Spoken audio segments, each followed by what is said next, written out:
think the first thing you have to do with any new person who you're introducing to an activity is really talk to them and explain to them what is going to happen next, but also to listen to see what they already know about the activity and what knowledge they bring to the activity. You can't always presume that they have seen or know or understand what running is. So it's very important at the start of the activity to again discuss and communicate, but also explain the body movements and which body parts should be moving and when. It's very easy to think that someone can know what running is. However, important to discuss what running actually is and how the movements of the body should fit together. The next thing you would do would be talk about the types of holds and grips you can use when guide running. The first grip you would probably introduce to the majority of children or young people learning to run is the elbow grip. And that involves the young person just with their fingers pincing the elbow of the guide, keeping them close into the body to give that physical feedback, but also to establish trust and for them to feel comfortable when they're beginning to move. Some people prefer to be using their left hand to hold on to their guider, others prefer their right. It really comes down to individual and what they feel comfortable with and safe with. The next grip you would introduce once confidence has been built and the young person's ready to move on is the tethered grip.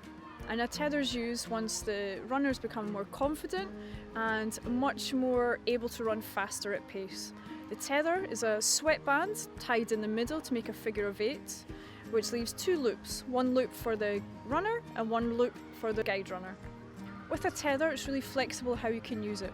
Some people prefer to put it around the wrist, other people prefer to just hold it tight between their fingers.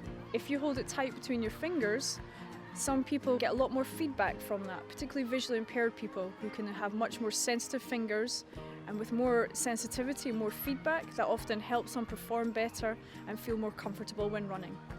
The advantages of using a tether is that the runner can now run at a faster pace, but also can feel confident that they're supported and will still stay safe as they're running down the track. However, when you increase the pace, make sure that you're always giving feedback to make sure that the technique and the movement patterns are the same at the faster pace than at the slower pace. Communication is fundamental to achieving a good running pattern, but also that support and trust between the runner and the guide. With anybody running, everyone has a natural rhythm and a natural movement pattern. The guider should always move in time with the runner's action. That will be different for anybody when they're running. It's important that the guider goes with how the runner has established this naturally, rather than the runner trying to equal and match the guider's action. It's important for the guide to be in charge for safety, but in order to be successful in guide running, the guider must really listen to the V.I.P. It's really important to establish their rhythms when running, their preferences, and also if they're hesitant about anything, you need to be sensitive to that, slow down the pace and work with how they feel comfortable and at their comfortable working pace. Giving feedback and listening to feedback is extremely important. Feedback from the guide runner to the young person, knowing how to improve or anything that needs to get better at, but also for the guide to be aware of feedback from the runner, how their body's feeling, what their movement is like, what their technique is like, and working with them and being cooperative in the body movements with them. Running can be a really scary thing for some children or people with a visual impairment. For us, we're used to moving and seeing where we're going, what direction we're moving in, or if anything's coming towards us. We have to remember as a guide that the runner will have the fear of not knowing where they're going and may have that hesitance that they will be bashed or run into something. So we should always be aware of that and communicate and keep them calm at all times, and again building on that trust.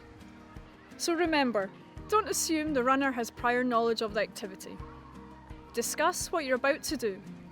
Listen to the runner and how they're feeling throughout. Start slow and gradually build up the movement pace. Respond to the runner's style.